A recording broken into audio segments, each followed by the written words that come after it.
Congress President Sonia Gandhi ji, Pradhan Mantri Dr. Manmohan Singh ji, members of the Congress Working Committee, PCC presidents and chief ministers of states and Rajasthan, AICC members, delegates of the Chintan Shivir, friends, I'd like to welcome all of you here and thank you so much for all the support you have shown me.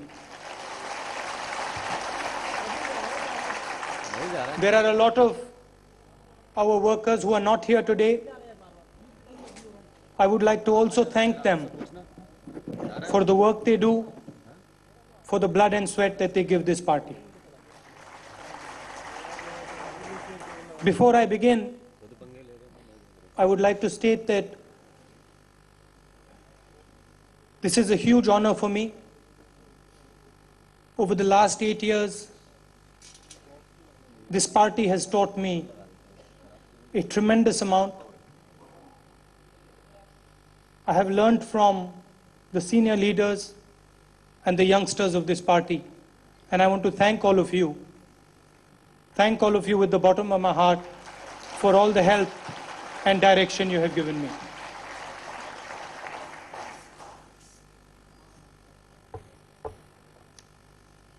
There are people in South India who would like me to speak in English, and there are people in North India who would like me to speak in Hindi. And as is the tradition, I will speak in English and then I will speak in Hindi.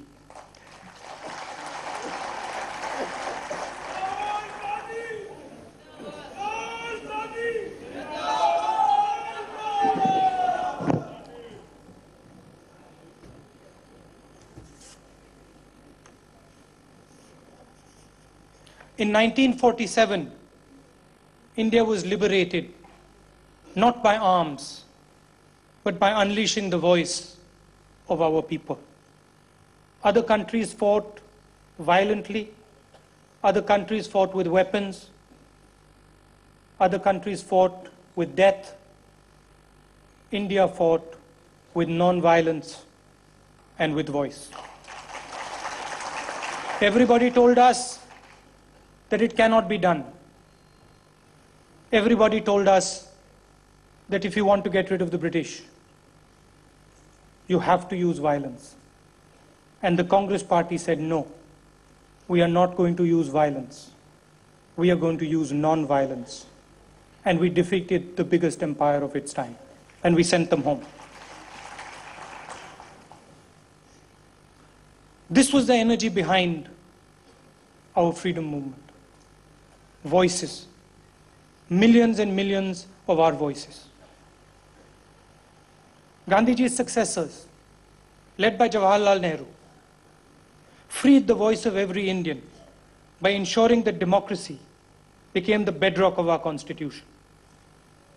Relentlessly championing the voice of every Indian will always be the essence of the Congress party.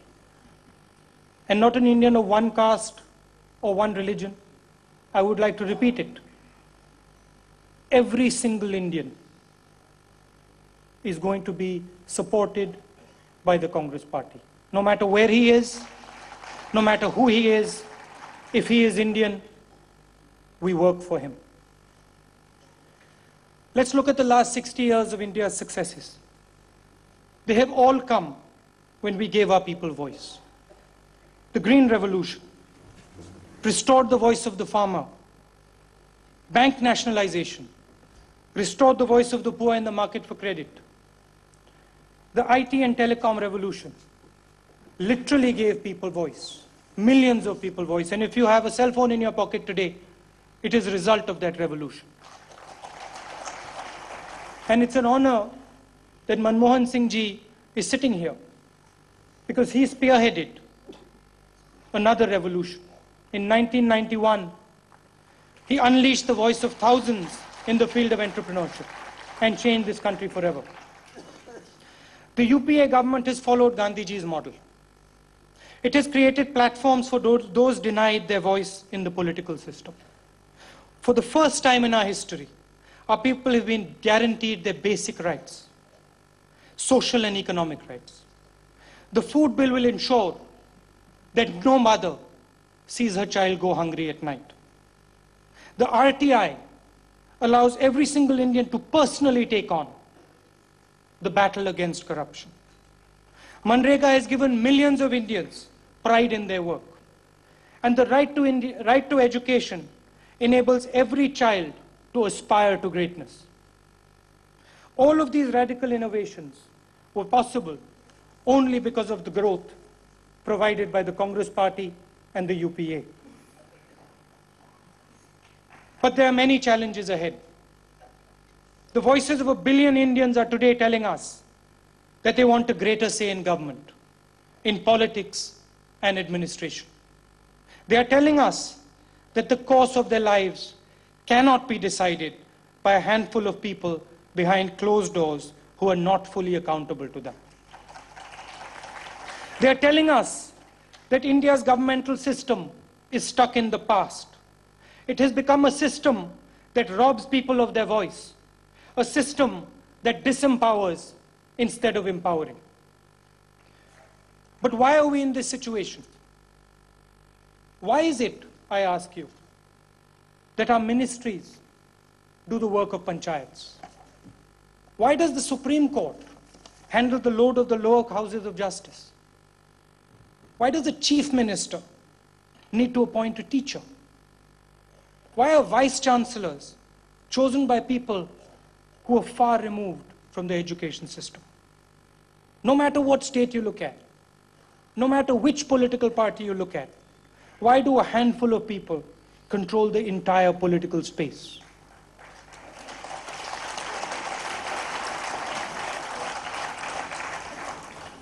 Power is grossly centralized in our country. We only empower people at the top of a system. We don't believe in empowering people all the way to the bottom. Every single day, I meet people who have tremendous understanding, deep insight, and no voice. And all of us meet them. They're everywhere. But almost always, they are kept outside our system. No one can hear their voice. No matter how much they try to speak, no one listens. And then I meet people holding high positions with tremendous voice, but with no understanding of the issues at hand. Why does this happen? Why does this happen? It happens because we don't respect knowledge. We respect position. And it doesn't matter how much wisdom you have. If you do not have a position, you mean nothing.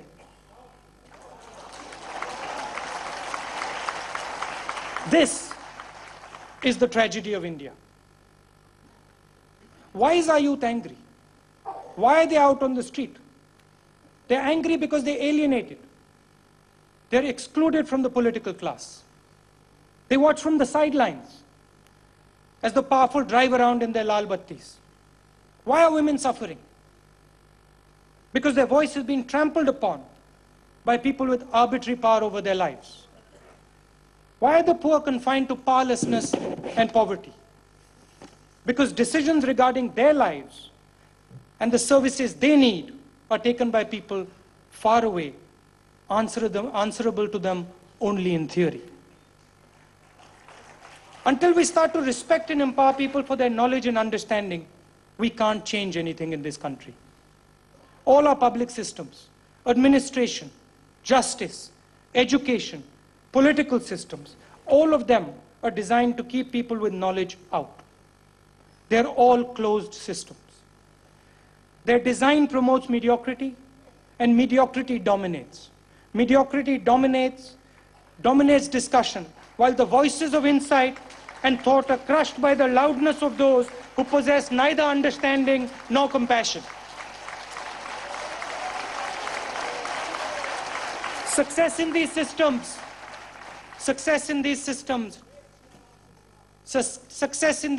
does not come through building. It comes by excluding.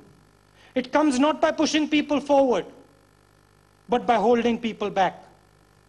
Every day, initiative is killed to maintain the status quo. We do not praise our colleagues or look at their strengths. And all of us, every single one of us does it. We won't praise other people. We'll ask them, Bhaiya, what is your weakness? We only look at ways to neutralize them. And every single day, all of us are faced with the hypocrisy of this system. We all see it. Sabko dikhta hai. And then we pretend that it's not there. We pretend it's not there. People who are corrupt stand up and talk about eradicating corruption.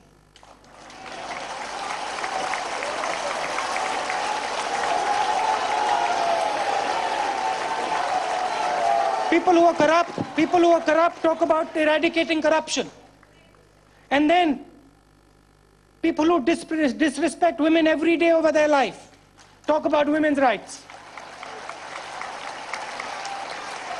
Until we start to respect and empower people for their knowledge, for their understanding, we are never going to change this country.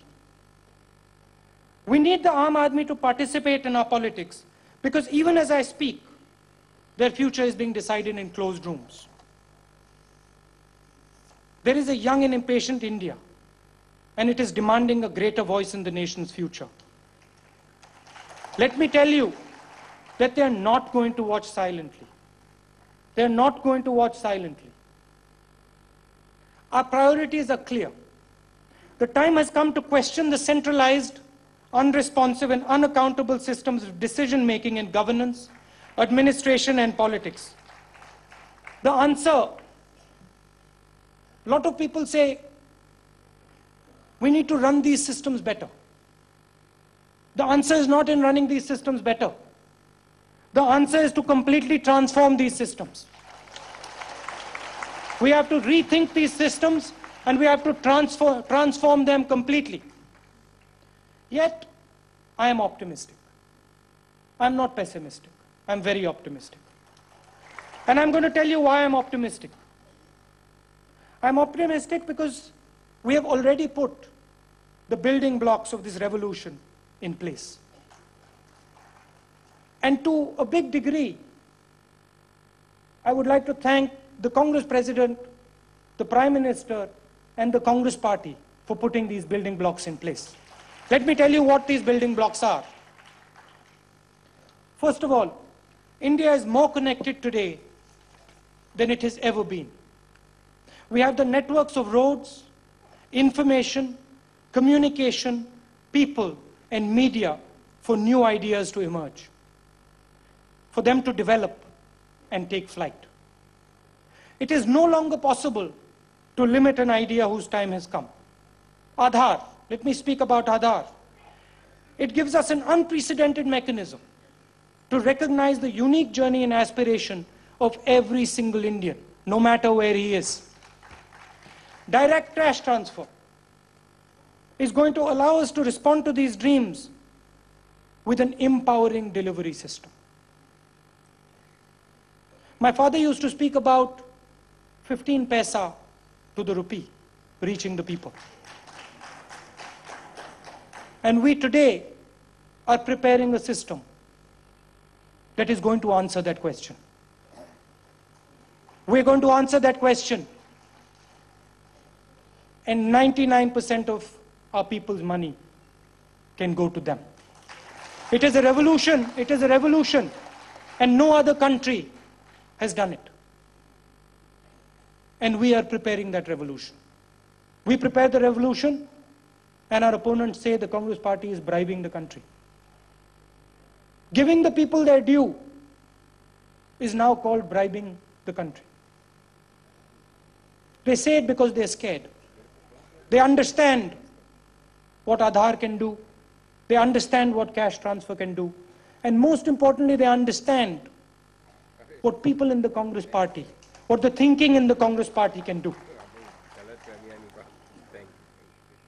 Panchayati Raj and the women's self-help movement, they have given us the platform to transform our democracy.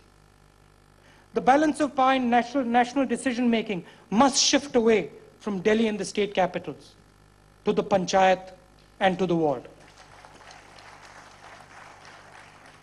And the Congress party must continue to wage a relentless battle to overcome social prejudice and discrimination against women, Dalits, minorities, and tribals.